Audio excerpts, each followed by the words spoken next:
सशस्त्र प्रहरी सिमानामा ठोड इन्डियन सेना कालापानी छोड सशस्त्र प्रहरी सिमानामा रोक सचेत नेपाली जिन्दाबाद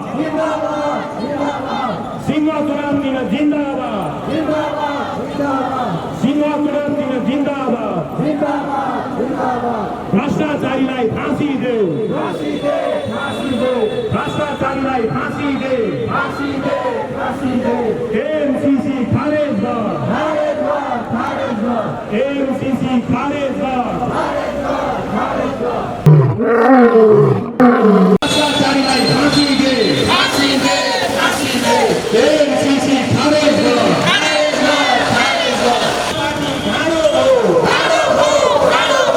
पुराना पार्टी गाँडो हो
कालापानी छोड, कालापानी छोड, इन्डियन सेना कालापानी छोड, कालापानी छोड, कालापानी छोड, सशस्त्र प्रहरी सिमानामा छोड, सिमानामा छोड, सिमानामा छोड, इन्डियन सेना कालापानी छोड, कालापानी छोड, कालापानी छोड, सशस्त्र प्रहरी सिमानामा रोक, सिमानामा रोक, सिमानामा रोक, सचेत नेपाली जिन्दाबाद, जिन्दाबाद, जिन्दाबाद, सिंह चुनाव दिन जिन्दाबाद, जिन्दाबाद, जिन्दाबाद, सिंह चुनाव दिन जिन्दाबाद, जिन्दाबाद, जिन्दाबाद, भ्रष्टाचारीलाई फाँसी देऊ, फाँसी दे, फाँसी दे, भ्रष्टाचारीलाई फाँसी देऊ, फाँसी दे, फाँसी दे, एमसीसी खारेज गर, खारेज गर, खारेज गर, एमसीसी खारेज गर, खारेज गर, खारेज गर, पुरानो सत्ता मुर्दाबाद, खारेज गर, विदेशी दलाल मुर्दाबाद, मुर्दाबाद, मुर्दाबाद, विदेशी दलाल मुर्दाबाद, मुर्दाबाद, सचेत नेपाली पार्टी जिन्दाबाद,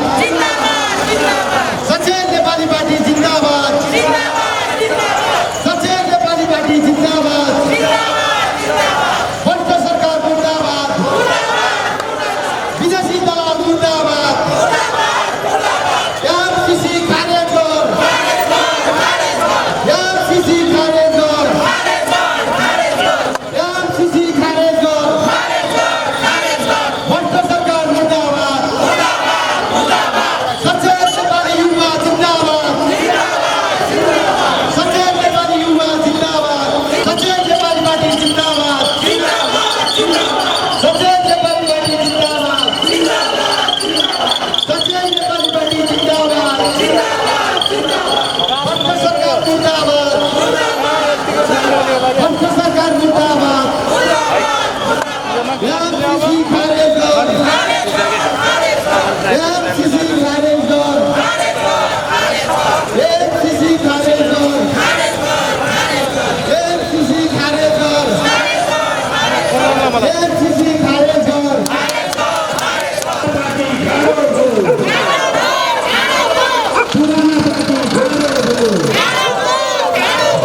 भ्रष्टाचारीको भाँडो हो, पुराना पार्टी भाँडो हो, पुराना पार्टी भाँडो हो, भ्रष्टाचारको भाँडो हो, पुरानो सत्ता मुर्दाबाद, मुर्दाबाद,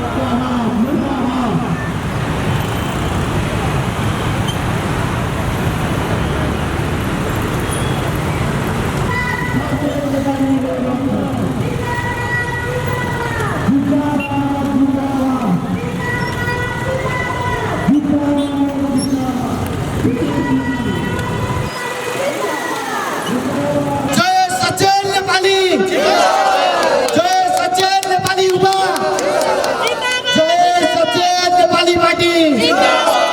धन्यवाद। हामी आज नेपाली युवाहरू फेरि एकपटक सडकमा आउनु परेको छ। पुरानो सत्ताको विरुद्धमा जसले नेपाली युवाहरूलाई सधैँ मिसयुज मात्र गरिरहे, 80 लाख मान्छेहरूलाई विदेश बनाए, स्वदेशमा भएकाहरूलाई भेडा बनाए, मिसयुज गरे, तिनीहरूको आफ्नो भरौटे बनाए, तिनीहरूले जे गल्ती गरे पनि त्यसलाई अन्ध समर्थन गर्ने भेडा बनाएर छोडे। त्यसैले नेपाली जनताहरू जाग्ने बेला आएको छ र यो जाग जगाउने काम सचेत नेपाली पार्टीले गर्नेछ। चुनाव दिन सिंहमा सम्पूर्ण नेपाली जनताहरूलाई यसमा गोलबद्ध भएर नेपाल र नेपालीको हितको लागि एकजुट हुनको लागि म सचेत नेपाली पार्टीको केन्द्रीय प्रवक्ता हार्दिक अनुरोध गर्दछु। हे वीर गोर्खालीहरू हो, कसैको गुलाम भएर बाँच्नु भन्दा त छातीमा गोली थापेर मर्नु निको हो। मेरो विश्वास, मेरो भरोसा, सचेत नेपाली अन्तिम आशा। शक्तिशाली र समृद्ध नेपालको नवनिर्माणका लागि सचेत नेपाली। आदरणीय दिदीबहिनी तथा दाजुभाइहरू नमस्कार।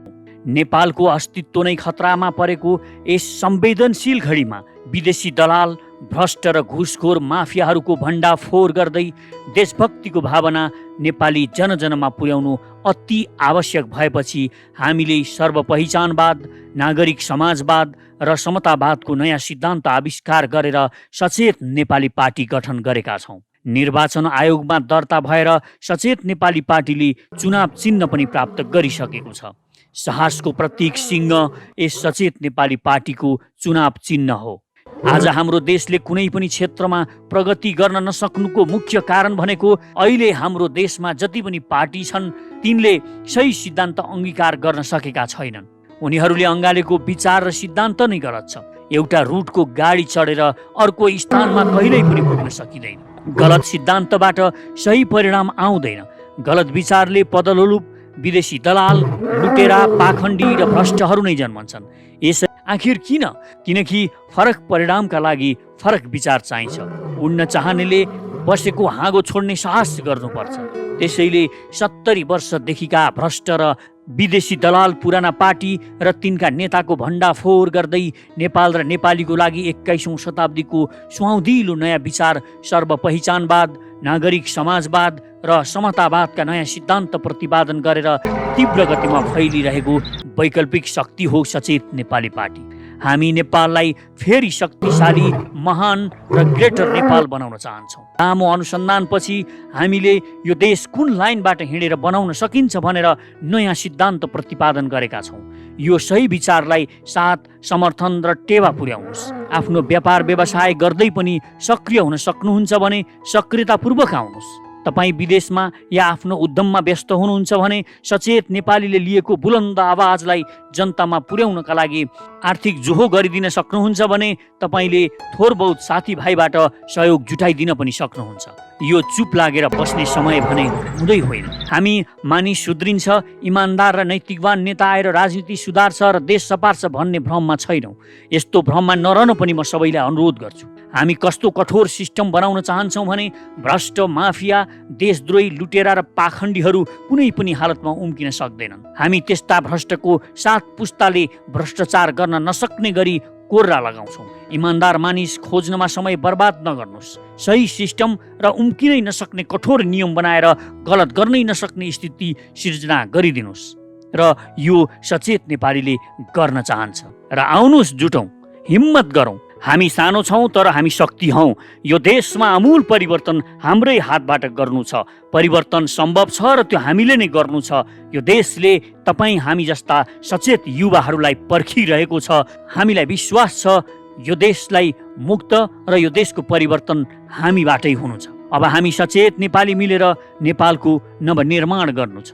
असम्भव भन्ने कुरा कायर र अल्छीहरूको शब्दकोशमा मात्र हुन्छ। मान्छेले हिम्मत गर्यो भने देश विकासको त कुरै छोडौँ, यस पृथ्वीलाई नै सारेर अर्को सौर्यमण्डलमा लगेर अर्को ताराको परिभ्रमणमा लगाउन सकिन्छ। देश त महान बन्छ र यो हामीले नै हाम्रै पालामा बनाउने हो। तर यसका लागि हामीले अलिकता साहस चाहिँ गर्नै पर्छ, अलिकता त्याग र अलि बलिदान दिनै पर्छ। त्यसैले आजैदेखि हामी शपथ खाउँ, म आफ्नो प्यारो मातृभूमि नेपाल र नेपाली जातिको सेवामा मन, वचन र कर्मले समर्पित रहनेछु। देश र जनतालाई कहिल्यै धोका दिने छैन। धोका दिने गद्दारहरूलाई म छोड्ने पनि छैन। जहाँ पनि अन्याय र अत्याचार भइरहेको देख्नेछु म बोल्नेछु, गल्तीको डटेर सामना गर्नेछु। म गलतको अगाडि कहिल्यै झुक्ने छैन। सचेत नेपाली पार्टीको लक्ष्य विशाल, शक्तिशाली र समृद्ध नेपालको नवनिर्माण नै हो। त्यसैले अब यसका लागि तपाईँ पनि भन्नुहोस्, म सचेत नेपाली, म झुक्दै नझुक्ने पौरखी जाति नेपाली। म आफ्नो भाग्य आफै बनाउँछु, म आफ्नो देश आफै बनाउँछु। आउनुहोस्, एकै स्वरमा भनौँ, मेरो विश्वास, मेरो भरोसा, सचेत नेपाली अन्तिम आशा। साहसको प्रतीक सिंह, सचेत नेपालीको चुनाव चिन्ह। यदि तपाईँ हामीसँग हातमा हात र आवाजमा आवाज मिलाएर यो देशको नवनिर्माणको यो महाअभियानमा सक्रिय बन्न चाहनुहुन्छ भने हामीसँग सचेत नेपाली पार्टीमा जोडिनुहोस्। हिम्मत गरौँ, नयाँ पुस्ता, परिवर्तन सम्भव छ। जय मातृभूमि, जय सचेत नेपाली। मेरो विश्वास, मेरो भरोसा, सचेत नेपाली अन्तिम आशा।